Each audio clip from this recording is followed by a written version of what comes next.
Hello, dear ones. Father Peter John here, coming to you from the Bell Tower at All Saints Orthodox Church in Bloomington, Indiana. Christ is in our midst.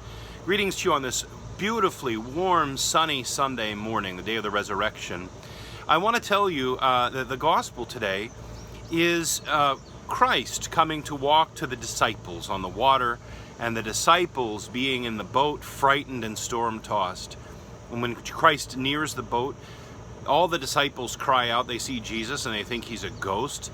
And so St. Peter says to him, "If it's you, Lord, bid me to come to you on the water."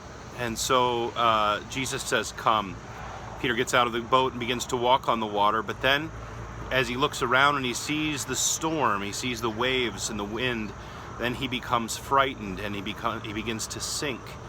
And then as he is sinking, he cries out, "Lord, save me." And Jesus reaches out his hand, catches Peter, brings him up again to the surface of the water, and says to him, "Why did you doubt? O you of little faith? Stop being afraid," he says. So that's the gospel reading today. And I wanted to just tell you a story. Some of you know that back in the day, about 21 years ago, I went on my first national music tour. I was a recording artist and a touring musician, and I went from playing coffee shops in Alaska to playing mainly church halls and things like that across America back in 1999. But when I started that tour, anytime we tell people about our past, we always like to talk about the glory days, about the things that worked, about the exciting times that people said, "Wow, that's great, how did that happen?" But I want to talk to you today about one of my challenges, one of my real struggles, and that was my first concert of this tour in Seattle, Washington. We began the whole tour. My brother flew down from Alaska to sing with me, and I started the concert, and I realized, this is not just coffee house talk. I'm not just going to be singing some tunes, some folksy tunes. People are here because they want to be inspired. They want to be inspired to love God more. They want to be inspired to live a better life. They want to hear some music, but they want to learn something. They want to grow tonight. So I realized all of a sudden how much pressure there was for a coffee shop folk musician to all of a sudden have to come up with these inspiring words to speak to people who had just finished Great Vespers, and here they are coming to this concert in the basement fellowship hall.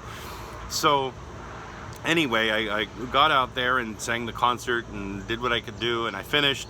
And my brother who's wonderful. He's a great big brother, and he's very honest and straightforward in things. And he says to me, "You're just going to have to find your footing in this." Now, it would be easy to be offended, of course, and just say, "What? Well, that wasn't a perfect concert." But of course I knew, because I was the one there, and I was struggling and stammering with the stories and the scriptures, and what am I supposed to be saying in between songs? And so I played a handful more concerts in Oregon, California, and Arizona, I think. And then I headed to Texas. And when I got to Texas, I was still struggling. How do I find my footing? What does it mean to be an Orthodox Christian recording artist and whatever? How is this supposed to work?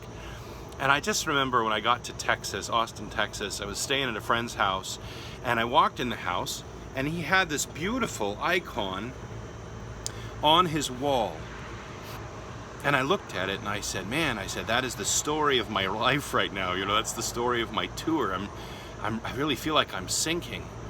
And he took it off the wall and he handed it to me, and he gave it to me. He said, "I want you to take this with you. Whenever you play, I want you to have this with you to remember who it is that pulls you up." And so I wanted to share that with you, because from that day on, I started realizing that, I can try to walk on the water, but, I look around, and as human beings, we become anxious and fearful and doubting. But it's Christ who's always standing right there, extending his hand to us, saying, "Don't doubt.